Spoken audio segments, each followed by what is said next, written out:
I often get emails from Scrum Masters asking for help, asking for advice on how to convince their team to stop ignoring them. Yeah, to take their advice, to use the Scrum framework, to trust them. This is the topic of today's video. How to handle a difficult team, a team that doesn't want you to be there, that doesn't want to use the Scrum framework, that doesn't take your advice as a Scrum Master. Let's start with an email from one of my viewers. I'm working with a team and trying so many things with them, but there's a but. There's always this feeling that they don't want to work with a Scrum Master. And I'm figuring out if a Scrum Master was imposed by management. The answer is yes, of course it was. What did I do? Lots of different things, like empowering the team to let them decide how they want to work. I gave them space to speak up and have my full support, psychological safety. The list is long, but I decided to quit the boat. Why? Because I choose myself instead of working with people I feel don't want to work with a Scrum Master. Note, I'm not the first Scrum Master, I'm the fifth. The first Scrum Master was a team member. Part-time Scrum Master, the person left the role to come back to her analysis role in the team.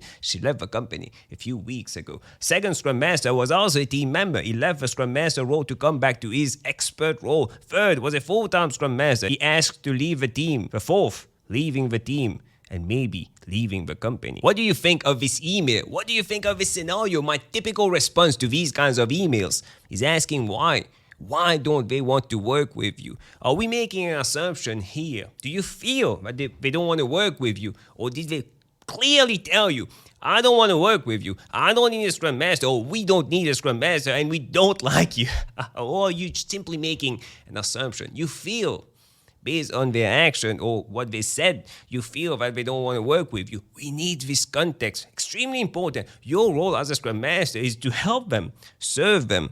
It's an impediment. It's an impediment slowing them down. We know they need a Scrum Master. To use the Scrum framework, you need a Scrum Master, or at least you're a very mature team. But I'm guessing here that they are not a mature team, so they need a Scrum Master. And your role as a Scrum Master in this team is to help them, serve them, and you can't do that. You need to find out why, and you need to improve the situation. It's an impediment. You need to resolve this impediment like any other impediment. So go back to the why, one-to-one sessions with all team members and simply ask them, why don't they want to work with you? Why do they feel they don't need a Scrum Master? Maybe they don't even understand the role of a Scrum Master. Many people don't. Maybe they don't understand the Scrum framework. They had a bad experience with all the other Scrum Masters. Maybe it's not you. It's the others. Sell your services as a Scrum Master. Explain to them why. What's their benefit? Why do they need to use the Scrum framework or to work with you, to allow you to serve them, to support them? What's in it for them? You can't solve a situation if you don't convince them, persuade them that you are valuable, that you will bring value, that they will gain from using the Scrum framework and from getting your services. Don't overestimate their understanding of a Scrum framework and your role as a Scrum Master. Many people don't understand this role. At some point in your email, you said that you tried empowering the team. Yeah, letting them do what they want,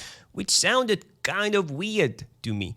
Why did you say something like that? It's obvious, right? That they can do what they want. They are self-managed. They would do what they want with or without a Scrum Master. So why did you say that? This section made me feel that you were doing them a favor, letting them do what they want. It shouldn't be the case. They are self-managed. They should decide what to build, how to build it, who builds it, and by when to build it. You are here to serve them, not tell them what to do. So it's obvious that they would be doing what they want, being empowered, which prompts the question, what is their Scrum maturity or Agile maturity? Are they currently using the Scrum framework? Maybe they're using the Scrum framework as it's supposed to be using. Do they even need a Scrum Master? Maybe they don't need a Scrum Master. Or if they're not using the Scrum framework, do they even understand why they should be using the Scrum framework? Was this communicated, this section? Why? What's in it for them? Was communicated to them or pushed down their throat from management? Now, let's talk about the elephant in the room. You are the fifth Scrum Master. 4 other people couldn't do the job and they brought you in.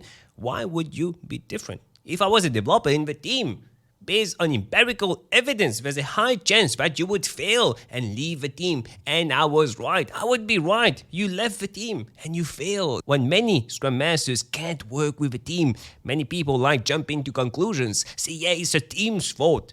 It's the developers' fault. They are difficult people to work with. Let's fire all the developers. We need context. We shouldn't be jumping to conclusions. Maybe the first Scrum Master did such a bad job that they no longer believed in the Scrum framework or the role of a Scrum Master, and all the other Scrum Masters that came in after the first one weren't able to identify the issue. And the small issue became big, and now they no longer really believe in the Scrum framework or the role of a Scrum Master. They became difficult people, but they weren't difficult people at the start. And this assumption might be true because from your email you mentioned that the first Scrum Master joining this team, working with his team, was a member of the team, an analyst in the team, which makes me believe that maybe this person didn't do a good job selling the Scrum framework or the role of a Scrum Master. But we don't know. You didn't provide any context. And when we don't know, we don't assume. We ask questions. But what would I do in this situation? I need context. But the general advice I usually give to people who have difficult teams to work with is understanding what self-management and self-organization is all about. Self-management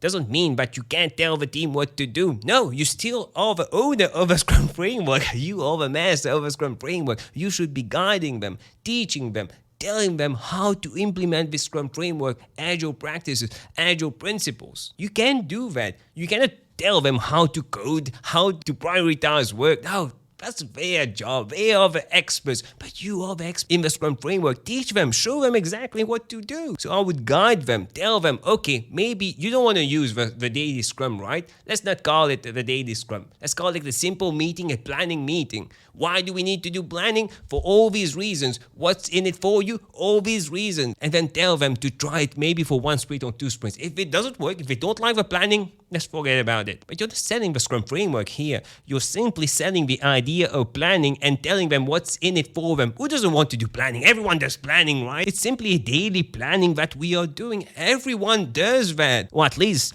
good, efficient people do that. Forget about Agile. Forget about Scrum. Go back to the basics. Why do we do sprint reviews? To simply meet our stakeholders and show the work. Celebrate. Who wouldn't want to do that? Why do we do sprint retrospectives? To improve. We improve ourselves, right? We reflect and we are in constant improvement in our body, in our mind. We do that for ourselves. Why wouldn't we do that for the team? The sprint planning, same thing. Who doesn't want to plan work? How can you work without planning? You need a direction, you need a vision. Forget about Scrum, forget about Agile, go back to the basics. Why are we doing all these things? What's in it for them? Forget about the complicated terms and all that. Go back to the basics and let them try. Simply ask them, try that for 1 sprint. 2 sprints. Forget about even the word sprint. Call that a time box or something else. Really sell the idea instead of a framework. What's in it for them? I would like to finish this video with a very important point, maybe the most important point of this video. Agile transformations. Using the Scrum framework, change needs a priority that should be coming from the top. Management, the directors, need to believe in this all Agile thing, in this all Scrum framework. They need to be telling the team that you need to be using that because you'll get all the benefits. The team, the company needs to prioritize this change, using this Scrum framework, using these Agile principles. If management, directors don't believe in Agile or don't prioritize this change, they won't change. People won't change because they are so focused in the trenches, working, overworked. They don't have time to change if it's not prioritized. So maybe you need to start with that first. Do people understand that they need to change? It's part of the job because it's a priority for the company. Start with that. And once people realize it's a priority for them to change, they will be very glad that you are here to help them meet their objectives so that they can get that fat bonus or something else. They will be willing to work with you because you are here to help them and they can't do it without you and they need to do it. Which brings me to my next point. If you want more tips, insights on Agile, Scrum, personal growth, click on the video that stands out the most on the screen right now and I'll see you in a few seconds.